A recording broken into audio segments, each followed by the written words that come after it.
أعوذ بالله من الشيطان الرجيم بسم الله الرحمن الرحيم الحمد لله رب العالمين والصلاة والسلام على أشرف الأنبياء والمرسلين وعلى آله وصحبه أجمعين رب اشرح لي صدري ويسر لي أمري واحلل عقدة من لساني يفقهوا قولي.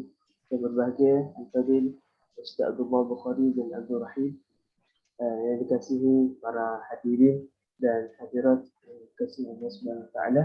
Alhamdulillah, seperti yang kita tunggu-tunggu, insyaAllah pada hari ini kita akan berada dalam majlis yang dianjurkan sempena awal Muharram oleh Esko Sastra dan Pendidikan GPMS UIAM. Jadi ini antara program yang kedua dianjurkan oleh Esko inilah bagi tahun ini. Jadi tanpa membuang masa lagi, saya rasa kerana kita pun bersyok sel, jadi peserta tidak begitu ramai dan sambutannya, tapi insyaAllah kita akan postkannya di Facebook dan sebagainya. Jadi tanpa membuang masa lagi, saya menjemput Al-Fadil Ustaz untuk meneruskan majlis kita pada pagi ini, insyaAllah. Okey, terima kasih kepada Ustaz Hanan. Ustaz Hanan saya kenal daripada sekolah menengah lagi. Kemudian dia jemaah surau kita. Baik budaknya. Sehingga belajar ke Darul Quran Jakim dekat Kuala Kubu, sekarang masuk UAE dan aktif dengan berbagai aktiviti kemasyarakatan dan program di UAE ini, alhamdulillah. Pertama sekali kita panjatkan syukur Allah Ta'ala izinkan kita lagi untuk masuk ke tahun baru Muharram. Hari ini 1 Muharram kali ikut perkiraannya, dan hari ini untuk orang lain mungkin cuti, tapi hari ini saya pack pagi sampai ke petang.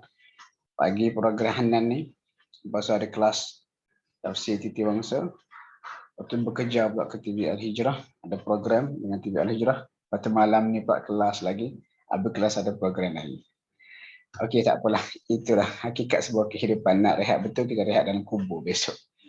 إن الحمد لله نحمده ونستعينه من يهد الله فلا مضل له ومن يضلل فلا هادي له أشهد أن لا إله إلا الله وحده لا شريك له وأشهد أن محمدا عبده ورسوله رب اشرح لي صدري ويسر لي أمري واحلل عقدة من لساني يفقهوا قولي وبعد. Anda dah stream live ke Facebook GPMS ke? Saya tak dapat nak live, saya recording ni sebab kena permission. Tak apa, kita terus. Oh, permission aja. Permission daripada siapa? Tak rasanya. Meeting info, floating record reaction. Kat mana permission dia tu? Patut dah bagi jadi co-host tadi, patut dah hadir dah tu. Ya, sekejap ya.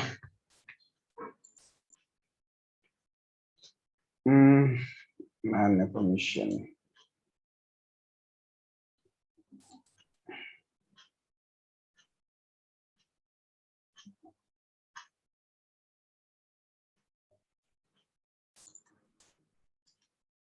Tak pernah redact awal lagi.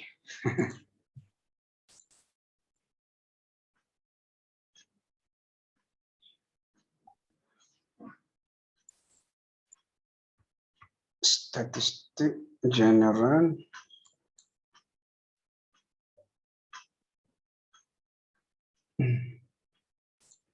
Accessibility.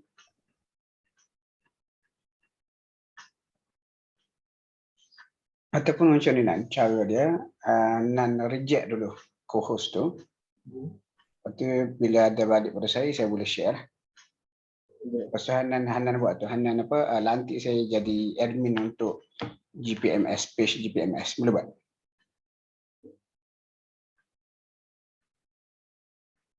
Okay, reject yang co-host dulu. Ini boleh tak? Tadi salah pula. Dah boleh.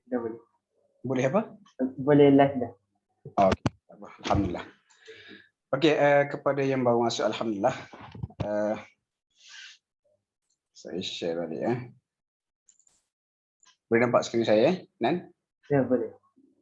Okey, ni tajuk kita hari ni. Jadi sebagai pembuka bicara, saya suka.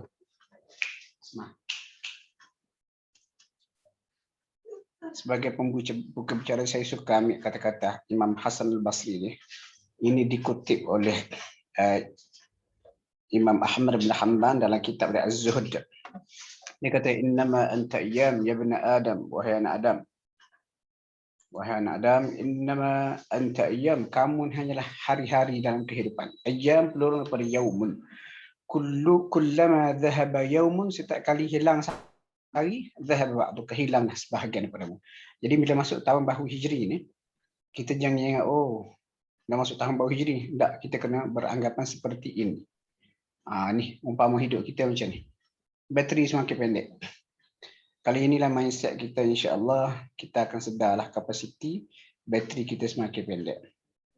Antara satunya Allah kata wa man nu'ammirhu, siapa yang kami panjangkan usia dia, nunakkishu fil khalq, kami kembalikan dia kepada kejadian semakin lemah. Kenapa kita tak berfikir, Allah kata. Kemudian kita semua akan berusia, dan kalau boleh kita jadi manusia terbaik pada usia kita menjelang masuk tahun baru Hijri. Orang pernah tanya kepada Nabi, ya Rasulullah, ayyun nasi khair? Siapa manusia terbaik? Nabi kata man tala umruhu wa hasuna amaluhu. Orang yang panjang usia, baik amalannya. Lepas tu tanya lagi, fa ayyun nasi syarrun? Siapa yang paling buruk manusia? Orang yang panjang usia, buruk amalannya. Wa na'udzubillah. Kemudian antara satu syiar Islam, kita memuliakan orang tua yang soleh. Orang tua yang soleh. Jadi kita ni akan melangkah ke sana. Mungkin sekarang ni kita masih lagi muda, tapi satu hari nanti kita akan tua. Jadi dia hidup ini seperti putaran roda. Hari ni kita tengok seorang tua yang soleh. Macam contoh pakcik-pakcik, macam-macam hak kaki seorang masjid. Kita nampak dia ni orang baik, kita muliakan dia. Sama juga hadis yang panjang disebut lagi. Pemimpin yang adil, ataupun orang yang baca Quran dan sebagainya lah. Allahuakbar. Tapi kita tak payah sikit panjang-panjang ni. Ini just nak share. Saya pernah share cerita ni. Abu Nuhayd, dia kata sekali Abu Zaid Amr bin Akhtab Al-Ansari berkata, satu hari Nabi minta air. Aku pun bawa satu bekas air. Bila bawa dekat Nabi, dalam bekas ada air itu, ada seutas seurat rambut. Dia pun tengok ada rambut depan Nabi, dia pun tak mahu Nabi minum rambut tu, dia pun cabut macam tu, cari. Lepas tu Nabi pun tengok, Nabi pun macam gembira lah dengan khidmat yang diberikan oleh Abu Zaid tu. Nabi kata, Allahumma jammil, ya Allah cantikkan dia. Lepas tu dia ni ketika usianya 94 tahun, dia rambut dah tak ada seorang pun urat putih, rambut putih ataupun pada janggut ataupun pada rambut. Nak cerita ini luar biasa lah. Orang yang berusia tetapi tetap kekal muda. Tak payahlah tuan-tuan ambil hadis ni pula nak buat doa supaya kekal muda, awet muda. Tua tu sebahagian daripada kata-kata fitrah manusia. Tapi tak kisah, ni sekadar cerita lah. Dan alang, saya dah prepare semalam jumpa nas ni, saya masukkan nas sekali. Supaya knowledge kita bertambah. Ini antara mukjizat Nabi kita sallallahu alaihi wasallam. Okey, balik kepada cerita Muharram. Dia gini, peredaran masa ni, setiap kali kita masuk Muharram ke, masuk bulan-bulan berikutnya ke, kita kena ingat ini adalah tanda kekuasaan Allah. Matahari bulan tu dia beredar dengan pertambahan masa, itu kuasa Allah yang perlu kita sedari. Tengok. Allah kata huwallazi ja'ala asy-syamsa dhiya'a. Dia Allah yang menjadikan matahari dhiya'. Dhiya' tu bersinar, sumber cahaya. Wal qamara nura, manakala bulan tu pula nur, pantulan cahaya, terjemah dia. Sebab dhiya' maksud dia sumber cahaya, seperti matahari lah. Qamar tak keluarkan cahaya tetapi dia pantulkan cahaya. Macam contoh rumah kita gelap. Malam kita pun tekan switch, lampu menyala. Jadi lampu itu dhiya'. Kemudian kita boleh tengok dinding, bukan kita tengok dinding tetapi dinding memantulkan cahaya yang dikeluarkan oleh lampu, maka kita boleh tengok dah dinding tu. Jadi dinding tu yang memantulkan cahaya macam bulan. Itu nak cerita sini penggunaan ayat-ayat Al-Quran bahasanya tepat. Waktu Allah kata wa qaddarahu, dan dia menentukan manazil, kedudukan bulan, ta'lamu adad as-sinin wal hisab, untuk kamu tahu pengiraan tahun dan juga hisab ataupun pengiraan masa. Allah kata ma khalaqallahu dzalika illa bil haqq. Allah tak buat benda tu melainkan ada faedah dan gunanya yang sebenar. Antara satunya untuk kita ambil pelajaran.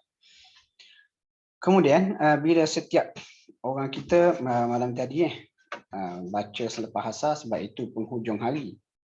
Lepas tu baca pula kita kata lepas maghrib permulaan hari. Tapi kalau ikut sunnah, kalau berdasarkan hadis ni, tiap-tiap bulan Nabi berdoa ni. Bukan awal tahun saja. Salah ke ustaz nak berdoa di awal tahun akhir tahun? Tak ada masalah. Itu kita kata sekarang doa umum. Kita mengharapkan penutup tahun tu bagus, pembukaan tahun tu pun bagus. Tapi janganlah dikaitkan dengan benda lain pula. Contoh yang orang petikai tu, doa awal tahun akhir tahun. Bila kita baca doa akhir tahun, setan kata macam ni. Bila kita baca doa awal tahun, setan akan berkata macam ni. Sia-sialah amalan kamu rasakan Adam untuk tahun mendatang. Jadi hak tu tak betul. Sekadar berdoa sebagai satu harapan, kita melangkah masuk itu dah sebagai doa umum, doa harapan, tak ada masalah. Kita jangan sempitkan skop nak doa awal tahun atau akhir tahun. Tapi nak percaya setan kata sekian, setan kata sekian, itu tak betul. Sebab apa? Cerita mengenai awal tahun Hijri ini zaman Nabi tak ada. Hanya wujud pada zaman Sayyidina Umar. Itu pun setelah Umar nak buat perkiraan dating yang betul lah untuk gaji, untuk kiraan tahun dan sebagainya.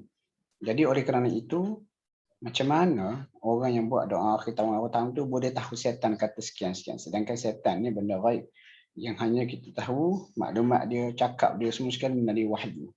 Itu cerita dia lah. Okey. Jadi lepas ni masuk awal bulan, ni doa dia. Allahumma ahlilhu. Tengok anak bulan tu. Ya Allah, terbitkan bulan ini kepada kami dengan keberkatan, keamanan, keimanan, keselamatan dan pegangan kepada Islam. Allah Tuhanku, wahai bulan, dan juga Tuhanmu. Bulan tu makhluk lah. Okey, kemudian kiraan bulan ni pun kalau ikut dalam Islam, dia bukan sesaja, dia adalah ada signifikan yang sangat besar. Contoh pada ayat ni, Allah kata, yas'alunaka 'anil ahillah, mereka tanya kepadamu wahai Muhammad, ahillah, peredaran anak bulan, kecil, besar sikit, jadi purnama atau kecil balik jadi bulan sabit. Qul hiya mawaqitu lin-nas wal hajj. Katakanlah peredaran anak bulan itu menandakan waktu urusan dan amalan manusia. Terutama sekali bab haji lah. Sebab apa? Haji ni penting, rukun Islam. Dan dengan adanya bulan juga, alhamdulillah hari ini kita boleh tahu, oh hari ini dah masuk awal Muharram. Jadi apa penting pula? Bila masuk awal Muharram, kita tunggu hari yang ke-9 dan juga 10. Kenapa tunggu 9, 10 tu? Kerana kita nak laksanakan sunnah. Maksudnya, bulan tu, perkiraan bulan yang Allah Ta'ala cipta, ada peranan-peranan ni yang perlu kita ambil manfaat. Okey. Dalam perkiraan bulan-bulan, ni yang maksud tajuk ni. Ayat ni, surah At-Taubah. Allah kata, inna iddatash syuhur, bilangan bulan di sisi hukum Allah ada 12. Kemudian Allah kata, minha, daripada 12 itu, arba'atun hurum. Ada 4 bulan yang haram, yang dihormati. Maksud 4 bulan ni, kalau ikut asalnya, tak boleh kita mulakan pertumpahan darah. Kita tak boleh buat benda tak elok lah. Dzalika ad-dinul qayyim, itu adalah ketetapan agama yang lurus. Fala tadhlimu fihinna anfusakum. Ini larangan nak menzalimi diri kamu, maksud melakukan pembunuhan, keseram balik, apa kita kata, mula cetuskan kekacauan dan sebagainya. Ini 4 bulan ni. Apa 4 bulan ni? Dia ada satu yang berpisah, kemudian satu yang berturut-turut. Dzulqa'dah, Dzulhijjah dengan Muharram. Ni kita ni rupanya dah masuk bulan ketiga ni. Muharram yang bulan haram. Lepas tu Rajab. Lepas tu dia kata 3 yang berturut-turut, 1 yang tercerai. Rajab ni ke depan lah, sebelum kita masuk ke Syaban dan sebagainya. Orang pun tanya, kenapa 4 bulan ni? Kenapa kan agak-agak 4 bulan ni? Orang tanya, biasalah orang nak bertanya. Kita pun nak jawab susah juga, tapi ada satu jawapan yang umum. Ini jawapan dia. Jawapan ni terpakai untuk semua benda. Contoh, kadang-kadang kita peristiwa yang berlaku di sekeliling kita, kita tak appreciate bila kita tidak ada ilmu dan kita tidak tahu meletakkan sesuatu itu pada konteks. Contoh, saya pergi ke Aceh awal 2020. Waktu antara tempat kita pergi ke sebuah kawasan tepi pantai, sebuah masjid. Masjid tu masa berlaku tsunami Aceh dipanggil ground zero. Maksudnya kawasan sekeliling habis licin, dipukul ombak. Tapi masjid tu, masjid dengan kita kata rumah imam di masjid tu, Allah Ta'ala jaga. Jadi kita pun fikir, kenapa yang lain habis licin disapu tsunami? Kalau tengok gambar asal pun ketika baru berlaku tsunami, memang nampak obvious sangat masjid tu. Kemudian katanya Sultan Brunei bagi duit untuk bina balik masjid, tapi pihak penduduk setempat minta supaya bangunan asal yang tak bersentuh oleh tsunami itu dikekalkan. Jadi bila tengok tu, waktu saya masa begitu saya lead kumpulan ni lah. Kita bagi tazkirah lah, kata ini antara contoh kuasa Allah. Sebab Allah Ta'ala boleh pilih, boleh cipta dan pilih apa yang dia kehendaki. Jadi dalam banyak-banyak bangunan masa dekat pantai ni, habis disapu oleh ombak. Tapi hak ni Allah Ta'ala pilih supaya dia tidak disentuh oleh ombak. Kenapa? Itu hak Allah. Ni, Rabbuka yakhluqu ma yasha'u wa yakhtar. Tuhanmu mencipta apa yang dia kehendaki dan dia boleh pilih. Kana lahumul khiyarah. Bukan hak kamu wahai makhluk untuk memilih. Dan ayat ini even digunakan untuk memahamkan manusia tentang konteks solat istikharah. Solat istikharah kita buntu. Nak pergi ke tak? Contoh nak PH ke PN. PH ke PN masa-masa ada hujah belaka. Ada dalil belaka. Kita tak tahu mana satu nak pilih. Masa tu buat istikharah. Dan ada kalau baca tafsir Al-Qurtubi, bila baca dalam solat istikharah tu ada yang cadangkan baca ayat ni. Allah pilih, Allah cipta. Allah cipta, Allah Ta'ala pilih. Kita tak ada pilihan. Lepas tu kita tunggulah. Mungkin kita bermimpi, mungkin berlaku peristiwa-peristiwa yang akhirnya membawa kita kepada satu keputusan. Jadi balik pada isu, kenapa Muharram? Kenapa 4 bulan? Sebab itu adalah hak Allah. Dia boleh pilih. Kita tak ada persoalan. Contoh lain. Dia boleh pilih malam Al-Qadar, pahala 1000 bulan. Dia boleh pilih. Dia boleh pilih hari Jumaat. Ini berdasarkan nas lah. Dan benda-benda macam ni tuan-tuan, kita tak boleh reka sendiri. Orang mengaji agama ni, dan orang awam di luar sana, sepatutnya kena tahu. Kenapa juga orang awam pada tahu? Sebab supaya kita tak kena kelainan dengan orang yang berpakaian dengan agama. Sebab kelebihan fadilat 1000 bulan, hari Jumaat penghulu hari ni berdasarkan nas. Allah yang tentukan. Hari Arafah pahala puasa 2 tahun. Bumi Mekah pahala 100,000 tahun solat 4 bulan haram. Ataupun malam, Nabi kata 2/3 malam terakhir waktu sahur. Ataupun hari Jumaat, satu ketika pada hari Jumaat. Itu nas-nas. Kenapa waktu ini ditentukan? Sebab itu hak Allah. Dia boleh pilih. Sama seperti Muharram untuk jadi bulan yang mulia. Okey. Cerita pasal bulan haram ni, yang kita kata bulan haram yang 4 tu, kadang-kadang kita nampak benda tu simpang, tetapi dia punya signifikan sangat besar. Sebab apa? Dalam surah At-Taubah, dia follow ayat tadi ayat 36 cerita mengenai 4 bulan haram. Ayat ni. Kemudian lepas cerita 4 bulan haram ni, Allah Ta'ala follow dengan cerita kebiadaban merosakkan kitaran bulan. Merosakkan kitaran bulan. Dia cerita dia macam ni. Allah kata innaman nasi, sesungguhnya perbuatan mengundur kehormatan dari satu bulan ke satu bulan yang lain akan menambah kekufuran. Dia cerita gini, pada zaman jahiliah, di haji, musim haji dia akan berubah macam kita sekarang. Raya dulu bulan 10. Lepas tu makin berganjak. Akhirnya sekarang raya dah masuk bulan, contoh kita kata bulan 5 macam tu. Jadi kadang-kadang bila dah berganjak tu, raya tu jatuh pada musim tengkujuh, bulan 12. Jadi tak sesuai nak beraya. Tetapi kita patuhlah sebab itu kitaran bulannya.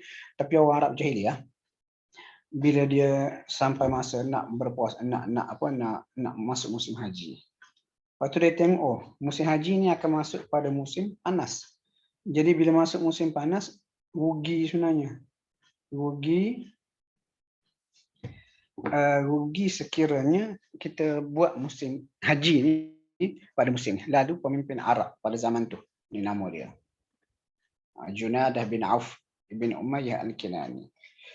Dia buat declaration. Dia kata, aku ni pemimpin hebat. Aku ni orang tak cabar aku. Orang tak tentang cakap aku. Jadi dengan kuasa yang ada pada aku, dengan ini, aku kata next month bukan Zulhijjah untuk musim haji. Lepas tu dia kata Zulhijjah untuk musim haji bila? 3 bulan ke depan. Sepatutnya bulan, contoh kita kata bulan Rabiul Awal hak depan tu. Dia kata tak, itu bukan Rabiul Awal, itu adalah Zulhijjah. Jadi kita buat haji di sana. Lepas tu pengikut bawah ni, orang bawah ni dah ketua ataupun kita kata pemimpin besar keluar kenyataan macam mana, mereka pun ikut. Dan perbuatan itu kita kata nampak simpang ya, tetapi dia dikira sebagai dosa besar. Sebab dia merosakkan kitaran ataupun dia merosakkan hak Allah. Allah kata 12 bulan begini pusingan dia. Ini antara isu-isu yang kita tak terbayang berlaku pada zaman jahiliah. Sebab tu saya duk baca bukan muktamad pun, antara sebab kenapa Nabi tangguh untuk tunaikan haji bila pada tahun ke-10. Walaupun haji itu dikatakan disyariatkan lebih awal. Lepas tu tahun ke-8 tu bila Mekah dah dikuasai oleh umat Islam, tahun ke-8 Hijri sorry ya. Kemudian Nabi balik semula ke Madinah. Lepas tu berlaku perang Tabuk tahun ke-9 Hijri. Balik daripada perang Tabuk tu masuk musim haji. Rasulullah still tak pergi haji. Sebaliknya tahun ke-9 Hijri Nabi lantik Abu Bakar sebagai ketua haji, lalu dibacakan surat Taubah, panjang cerita dia. Kemudian tahun ke-10 tu baru Nabi pergi haji. Sebab apa? Antara hikmah disebut oleh sebahagian ulama, walaupun sebahagian yang tidak bersetuju, dia kata apa? Sebab tahun ke-10 tu barulah kitaran bulan pulih seperti biasa. Selepas dilakukan kerosakan itu pada zaman jahiliyah oleh si fulan ni, Junadah bin Auf bin Umayyah. Nak cerita apa? Nak cerita bulan-bulan yang bukan main-main. Dia makhluk Allah yang telah ditentukan Allah, kita tidak ada hak. Jadi kalau masuk bulan tu disebut oleh Nas, ada kemuliaan tertentu, kita kena patuh, kita kena akut lah. Okay, habis. Bila sebut Ashura, Muharram, Ashura lah. Ashura ni tuan-tuan, Ashara 10, Ashura dan 10 masuk yang ke-10. Kita kena ingat biasa orang kita ni suruh Kelantan. Belah kiri tu suruh. Bubur Ashura, suruh Kelantan. Ini kenangan manis macam kecil-kecil yang kalau kacau bubur ni pagi sampai ke petang. Macam-macam patut dilapik dengan daun tu. Nak kena ingat juga, bila sebut Ashura bukan cerita bubur. Cerita bubur tu kononnya berasal daripada kapan Nabi Nuh berlabuh pada 10 Muharram, Ashura. Lepas tu makanan tak ada, dikumpul segala benda masuk dalam satu kuali, satu kawah besar, gau-gau jadi bubur, dibahagi-bahagikan. Dia bukan itu matlamat Ashura ni. Kerana saya pernah dengar anak murid saya cerita, Ustaz, bila sebut Ashura saja apa jadi? Mak di kampung Mekah lah, hari ni Ashura tu buat bubur buat bubur pasal bahagi-bahagi, yang bahagi ke Hanan sikit, bahagi ke jiran-jiran sikit. Dia bukan itu matlamat kita. Bila sebut Ashura ni. Ni gambar belah kanan pula ni Syiah ni. Dia kata Ashura memang dalam sejarah disebut Ashura ni 10 Muharram setelah Husain dibunuh. Jadi orang Syiah cipta bid'ah dia tersendiri. Dia kata nak kenal 10 Muharram, kita nak bersedia atas kematian cucu Nabi yang dizalimi, dia pun toreh badan. Dia toreh badan nak bagi luka. Ini pun tidak termasuk daripada Islam. Kita kena ingat. Bahkan orang Syiah dia reka cerita tu, dia kata apa? Pada hari selepas sebulan, dia kata pada hari kematian Husain tu, langit menjadi merah seperti darah. Kenapa semua menangisi kematian Husain? Orang Syiah ada sebar ni. Lalu Imam Ibn Kathir, kalau kita nak tahu cerita tu, dipetik pada ayat ni lah, surah Ad-Dukhan. Allah kata, فَمَا بَكَتَ عَلَيْهِمُ السَّمَاءُ وَالْأَرْضُ وَمَا كَانُوا مُنظَرِينَ. Mereka Fir'aun. Dia cerita Fir'aun sebenarnya. Mereka Fir'aun tidak ketika dibinasakan tidak ditangisi oleh langit ataupun bumi ataupun duduk keduanya. Sebab Fir'aun ni jahat sangat. Dia bukan jenis pemimpin yang orang akan tangisi kalau dia mati. Bahkan orang akan bergembira, sujud syukur bila dia mati. Jadi bila cerita mengenai dia kata langit dan bumi menangisi. Ada dalam perbincangan tafsir, ada ketidak yang akan ditangisi, ada orang soleh, orang beriman. Bila dia meninggal dunia, seolah-olah langit yang menerima saban hari pahala dia naik ke atas akan menangisi sebab tak ada pahala naik. Ataupun bumi yang tempat dia pijak untuk beribadat, menangis di bumi, tak ada dah. Jadi seolah-olah kiasan. Matahari, langit dan juga bumi menangis bila ada orang soleh mati. Tapi Fir'aun tak ada siapa nak mati. Dapat orang Syiah hari kematian Husain berapa? 10 Muharram, ditangisi oleh langit dan bumi. Jadi merah langit tu. Lalu Imam Ibn Kathir ketika mengulas tafsir ayat ni, dia kata apa? Dia kata pada hari kematian Husain tu dakwanya orang Syiah, tolak je batu, darah, pekat. Dia kata matahari sampai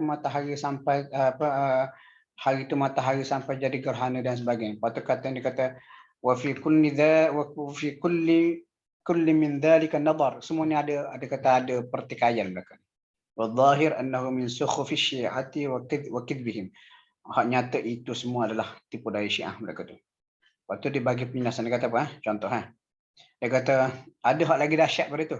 Macam contoh Husain ataupun kita kata Sayyidina Ali ketika dia meninggal dunia tak ada berlaku macam tu seperti orang Syiah dakwa. Sedangkan memang Ali tu diakui kedudukan dia lebih mulia berbanding Husain sebab Sayyidina Ali ada nas yang khusus, dia antara 10 ahli syurga. Okey, kemudian Umar bin Khattab mati dibunuh. Tak ada pula cerita benda lagu tu. Bahkan Rasulullah dia kata. Kata Imam dia kata Rasulullah pada hari kematian dia tak adalah berlaku seperti apa didakwa oleh orang Syiah. Bahkan wa yauma dia kata wa yaumu mati Ibrahim wa yaumi mata Ibrahim ali ibn Nabi, bahkan pada hari kematian Ibrahim berlaku gerhana matahari. Orang pun kata, "Oi, gerhana matahari kenapa?" Kerana kematian Ibrahim. Nabi terus potong. Nabi kata, "Tak. Matahari dan juga bulan adalah antara dua tanda kekuasaan Allah dan kedua tidak akan gerhana kerana kematian ataupun kelahiran seseorang." Nampak tak? Kalau kita pegang betul kepada nas agama, kita tak akan jadi khurafat seperti pokok Syiah. Dan Syiah dikaitkan benda kepada 10 Muharram. Okey. Kemudian bila kita kata masa ni beredar sepanjang masa, hadis ni cukup bagus untuk sedarkan kita jangan bertangguh. Nabi kata, kita kerjakan kebaikan. If'alul khaira dahrakum. Sepanjang usiamu. Terutama sekali pada waktu istimewa. Pasal Nabi kata, wa ta'arradu, carilah li nafahati rahmatillah, hembusan rahmat Allah. Bila hembusan rahmat Allah ni antara contohnya bila waktu masuk ataupun pada waktu-waktu tertentu. Macam kita dalam masa Muharram 9-10 tu, jangan tinggal. Kenapa dia kata fa inna lillahi nafahat? Kerana Allah Taala itu dia ada hembusan-hembusan rahmat yang dia mahu menimpa, menyentuh siapa saja yang dia mahu. Maksud kalau kita nak, kita kena usaha carilah. Waktu hadis ni penting untuk apa kita jadikan sebagai motivasi.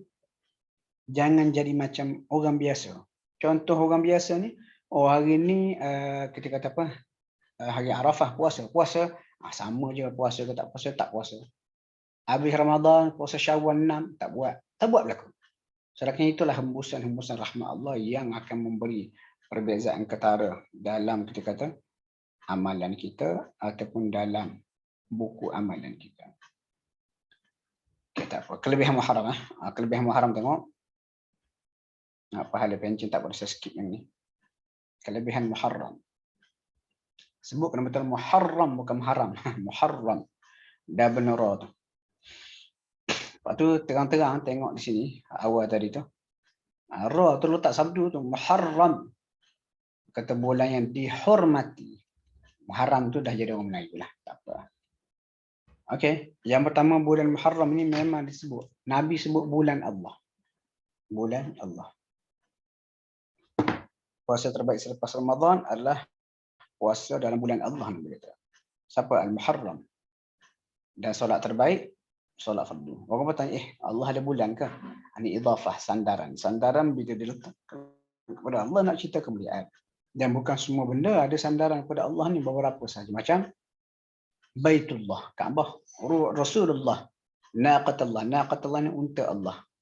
Maksudnya cerita Nabi Saleh, unta yang baginda keluarkan daripada batu. Abdullah, hamba Allah, Ruhullah. Ruh Allah itu gelaran kepada Nabi Isa. Allah Ta'ala tiup ke roh ciptaan dia kerana Maryam lahirnya Isa. Maksudnya, nak cerita kemuliaan Muharram. Jadi bila masuk Muharram kita kena taklah kepada ini kemuliaan. Dan kita kena cari mana-mana tempat yang kita perlu ambil peluangnya. Itu katanya Abdullah bin Abbas, aku tak pernah lihat Nabi mengejar satu hari yang fadilatnya lebih berbanding hari lain melainkan hari Ashura. Maksud Nabi kejar sungguh ni.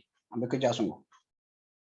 Okey, kemudian pada zaman jahiliyah orang Arab Quraisy biasa puasa pada hari Ashura. Sebab mereka walaupun tidak beriman tapi mereka tahu kepentingan Ashura. Mungkin kerana mereka dengar daripada ahli kitab Ashura ni ada keistimewaan tertentu. Lepas Nabi pun mengarahkan kami supaya berpuasa. Walaupun benda ni amalan jahiliyah, orang Arab jahiliyah, tetapi bila ada pengesahan daripada Nabi, dia kira sebagai satu iqrar, takrir daripada Nabi. Kita kena ikut. Kemudian bila datang bulan Ramadan, Nabi pun kata, tak apalah, dah beralih pada Ramadan. Kalau kamu nak puasa juga Ashura, puasalah. Kalau kamu nak, tak nak puasa pun tak apa. Maksudnya Ashura ni pada zaman jahiliyah dah ada kelebihan dia. Dan ini antara yang paling penting. Ini gambar, ini ilustrasi gambaran lah. Bani Israel diselamatkan Allah bila Nabi Musa belah laut. Ini gambaran. Bila Nabi Musa belah laut. Ini cerita dia lah. Cerita dalam Quran. Walaupun ayat ni tak sebut tarikh tu. Berapa 10 Muharram. Dia disokong oleh hadis lain, hadis sahih. Allah kata wajawazna bi bani Israil al-bahra, dan kami bawa Bani Israel ke seberang laut. Lalu dikejar oleh Firaun dan tenteranya dengan tujuan untuk melakukan kezaliman dan juga penindasan pencerobohan. Sehingga bila Firaun hampir tenggelam, dia pun berkata, aku percaya bahawa setiada Tuhan yang disembah, melainkan Tuhan yang disembah oleh Bani Israel. Namun, aku tak peduli punya dahsyat Firaun. Dan aku daripada orang yang berserah diri. Kata Allah bertanya, adakah sekarang aku nak beriman sedangkan semua kamu ni manusia paling jahat melakukan kerosakan. Jadi peristiwa ini cerita mengenai lemasnya Firaun, matinya Firaun. Berapa hari bulan tu? Ayat ni tak sebut. Lalu Nabi mengesahkan. Bila Nabi tiba ke Madinah, Nabi dapati orang Yahudi berpuasa pada hari Ashura. Kata mereka, ini adalah hari mulia yang mana Allah selamatkan Musa dan kaumnya pada hari ini. Hari ini juga Allah tenggelamkan Firaun dan kaumnya. Musa pun berpuasa pada hari ini sebagai tanda kesyukuran. Rasulullah berkata, aku lebih utama ke atas Musa untuk menghormati Musa berbanding mereka. Kata Nabi pun puasa, Nabi suruh orang pakai puasa. Ini pada hari Ashura, hari ke-10. Jadi ini antara sunnah Nabi bila masa Ashura. Hak ni kita kena penting, bukan bobo. Hak ni dulu. Kalau boleh mak ayah ni, kau kan anak-anak di kampung. Besok Ashura tu puasa, sebab itu sunnah Nabi. Bukan besok Ashura buat bobo-nya tak payah puasa, tak apa terbalikku. Silap tu. Okey, kemudian kita perlu berbeza dengan mereka. Nabi puasa 10 Muharram dan arahkan kami puasa macam continuation lah, sambungan daripada hadis tadi. Sahabat bertanya Rasulullah, ini hal yang dibiasakan oleh orang Yahudi Nasrani. Nabi kata kalau begitu tahun depan kita kena puasa juga 9. Untuk berbeza dengan mereka. Walaupun kita Nabi wafat sebelum tiba tahun berikutnya. Maksudnya, kita dengan Yahudi Nasrani kita tak disambung, kita kena berbeza dengan mereka. Sebab tu kalau kita baca hadis-hadis lain, macam azan.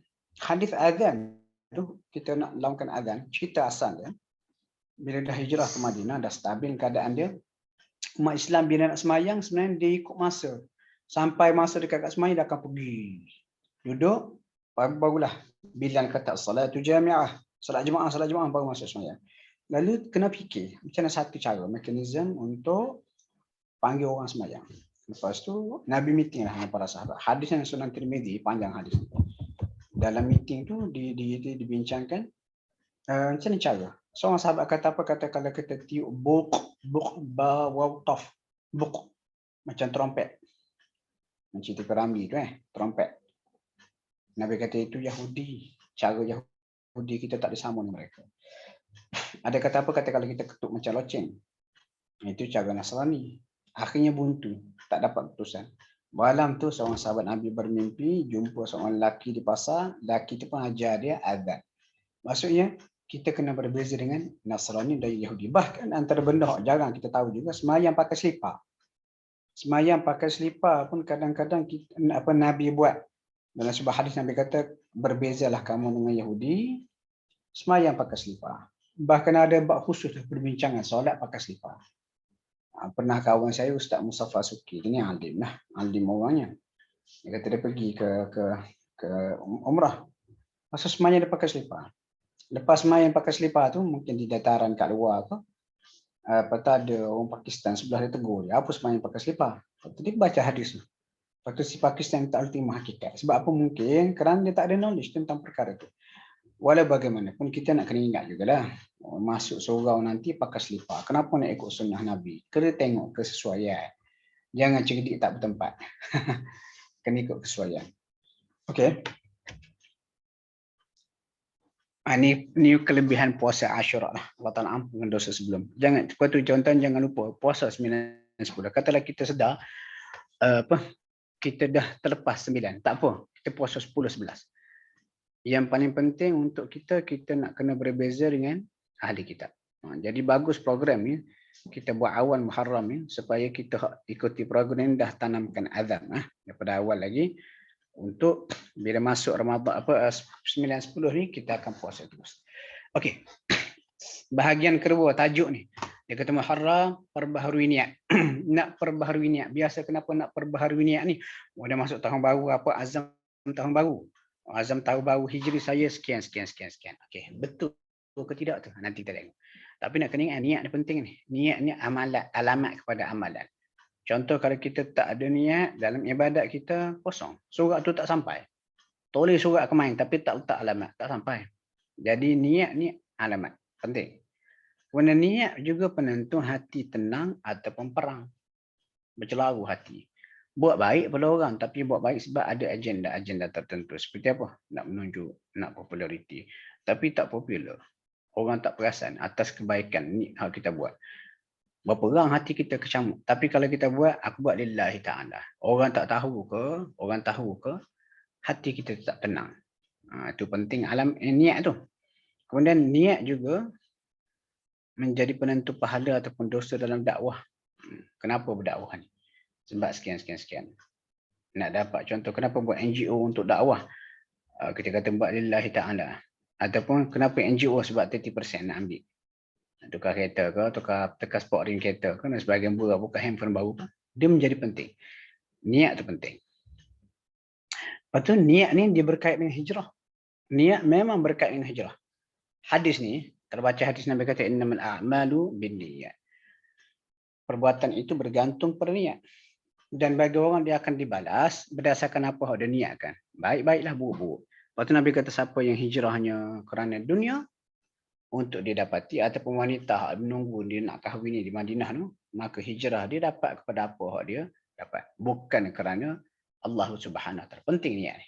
Lepas tu tajuk ni saya tengok okeylah, adalah logik dia muharram perbaharui niat sebab awal tahun baru dan budaya Melayu ni pula. Kita buat lagu tu. Mari kita tengok. Azam tahun baru Hijri. Yang pertama tuan-tuan kena ingat Muharram bukan Januari. Dalam kitaran hidup kita, saya nak berubah, saya nak pakai tudung. Saya nak mula solat. Bila nak mula solat? Tunggulah. Awal tahun baru Hijri, saya akan pakai tudung. Saya akan buat baik. Tak, bukan lagu tu. Kita tak tahu. Ajan kita bila? Ajan bila sampai, Allah Ta'ala tidak akan ganjak ataupun awal walaupun sesaat. Bila nak taubat ni, nak pakai tudung contohnya menutup aurat dengan sempurna, bila nak semayang, tunggu awal tahun Hijri. Bila tu lagi 2 bulan. Kita tak tahu apa yang berlaku. Jadi tak ada masalah lah tuan-tuan nak berazam untuk tahun baru Hijri. Tapi jangan bertangguh. Sebab Muharram bukan Januari. Muharram bukan Januari. Macam Januari, kenapa Januari? Gregorian punya kalender, pentinglah kita kata Januari sebab itu dari segi projection untuk bajet tahunan. Kalau orang kerja orang tahu dah tu kan, besok kerja tahu dah tu. Bajet tahunan, lepas tu dah sampai first quarter of the year, berapa persen dah pakai bajet. Itu tak apa lah untuk perancangan. Tapi kalau kita nak kata Muharram ni adalah Januari, pada Muharram kita nak pasang niat, nak buat kebaikan tu. Salah tu. All the time. Bangun tidur setiap pagi, hari tu kena pasang niat dah. Azam aku hari ni apa. Okey, kemudian satu lagi fakta kena betul, Rasulullah tidak berhijrah dalam bulan Muharram. Tak. Muharram Safar. Nabi hijrah pada bulan Safar. Saya ada akhir Safar. Akhir Safar Nabi keluar daripada Mekah ketika hijrah, lepas tu sampai ke Madinah dalam bulan Rabiul Awal.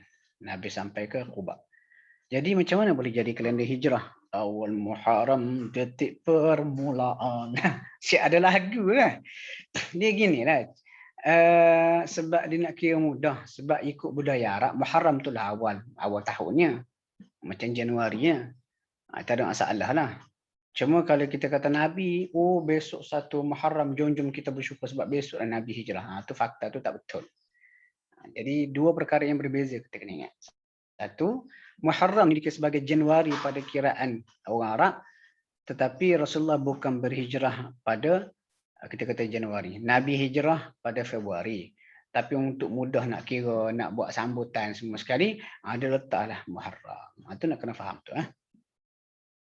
Kemudian azam Muslim ni berlaku setiap saat kerana mati tanpa diundang. Kita tak tahu. Hari ni elok besok matilah. Hak berlaku. Jadi azam tak payah tunggu Muharram. Azam ni setiap saat.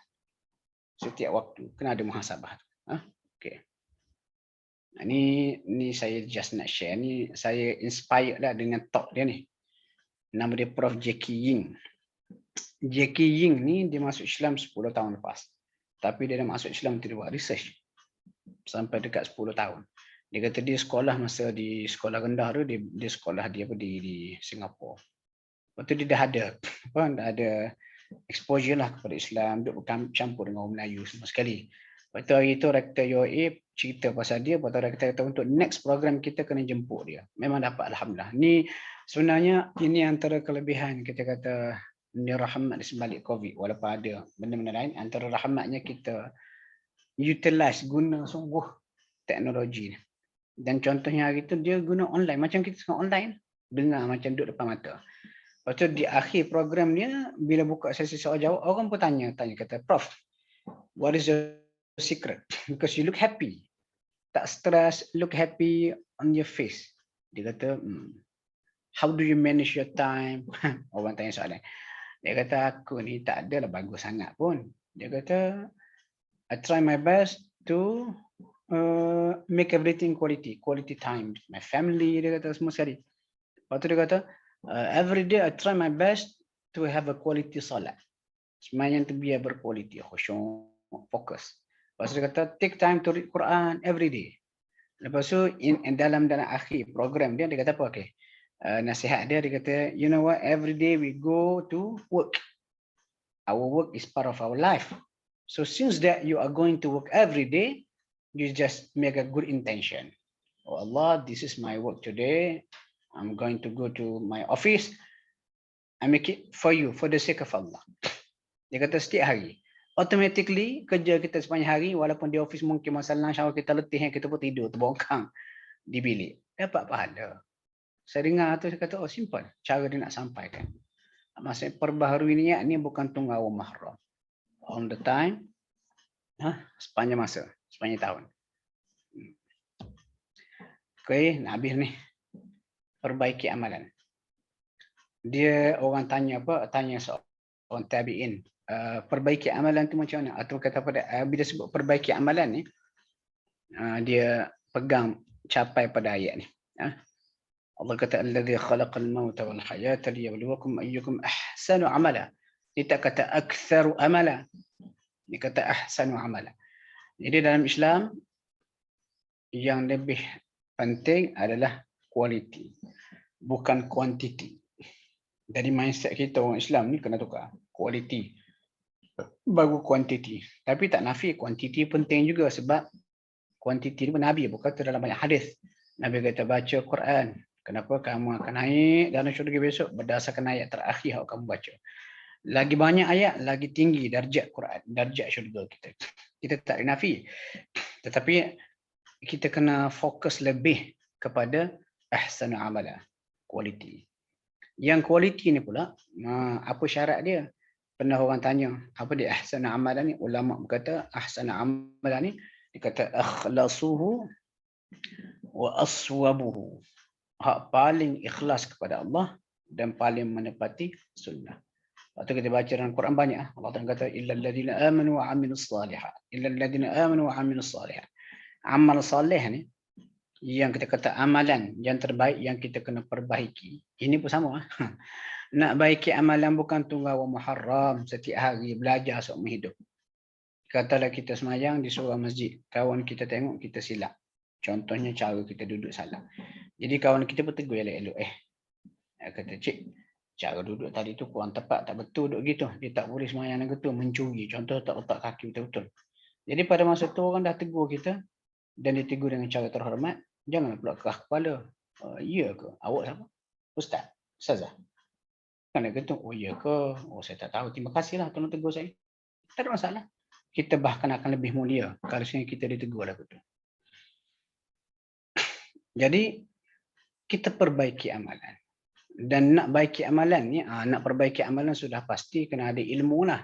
Kena ada ilmu. Jadi bila masuk Muharram ataupun anytime kita kena tulus kepada Allah, nak dapat dua ni, akhlasuhu wa aswabuhu, hak paling ikhlas, paling kita kata menepati sunnah.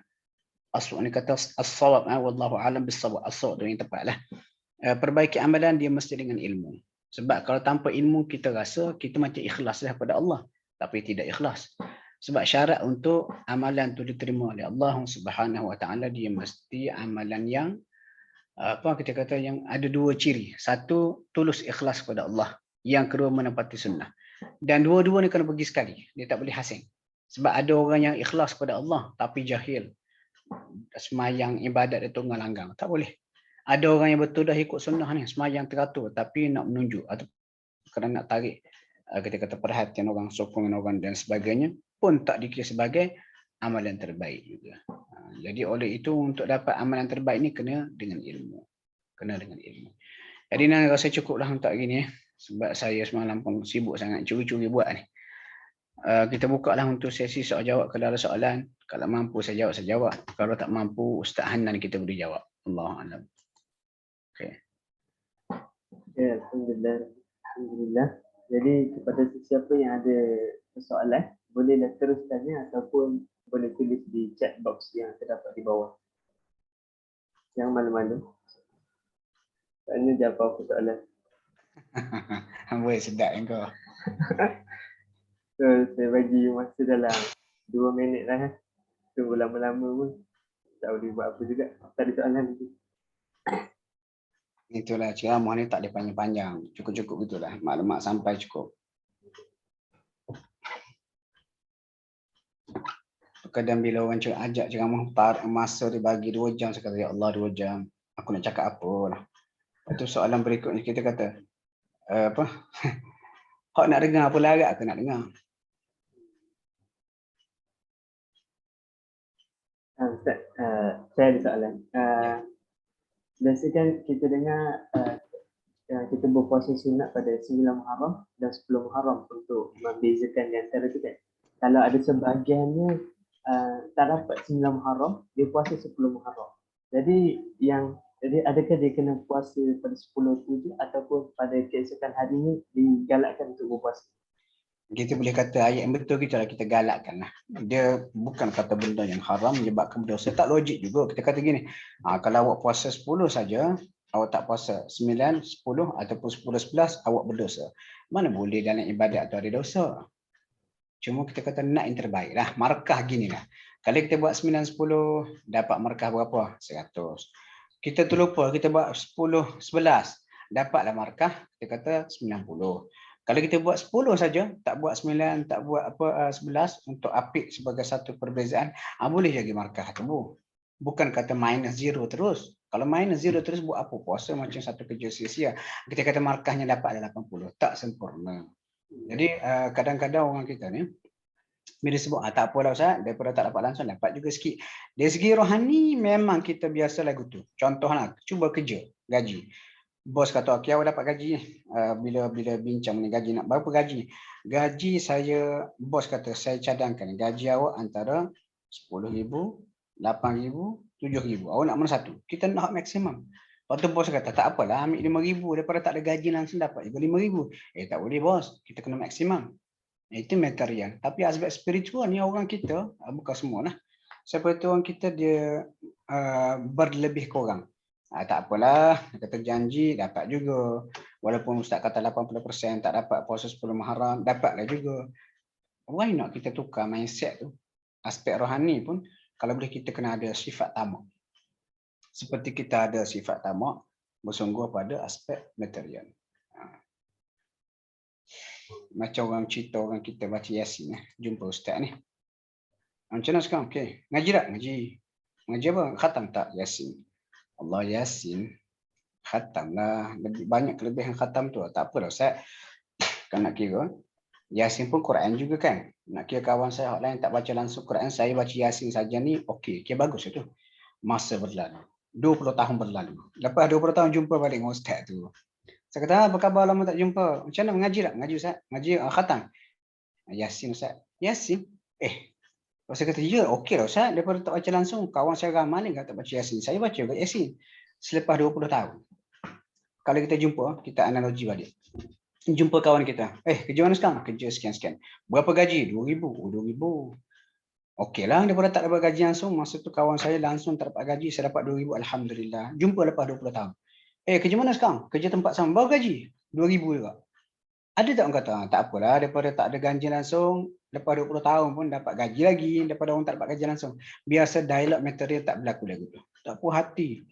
Tak puas hati, tak boleh kena naik ke apa. Dia kata pejabat buruh ke, kenapa dah 20 tahun gaji tak naik. Kenapa kita tak apply benda sama pada aspek spiritual?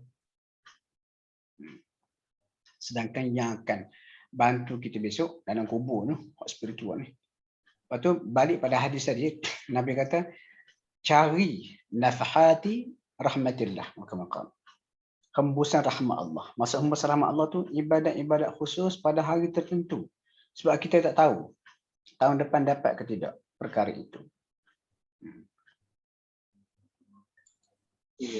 So, kepada siapa ada sebarang soalan lain? Kalau tak ada, kita akan tutup majlis lah. Jadi sebelum tutup majlis, biasa orang tutup majlis nanti lupa nak tangkap gambar. So kepada para peserta yang ada sebarang masalah dari segi jalan lebar internet, so boleh buka kamera sekejap, kita nak tangkap gambar. Ada 27 orang.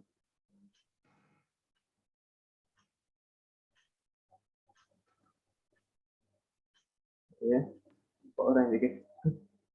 Baik. Tak prepare, tak pakai tudung Ustaz. Okey. Ya, tak apa. Okey, so inilah. Okay. Yang mana nanti? 1, 2, 3. Okay, 1, 2, 3. Okey, alhamdulillah. Okay, dengan Betul, last round tak ada soalan semua tak ada, bagus Alhamdulillah, faham dah tu.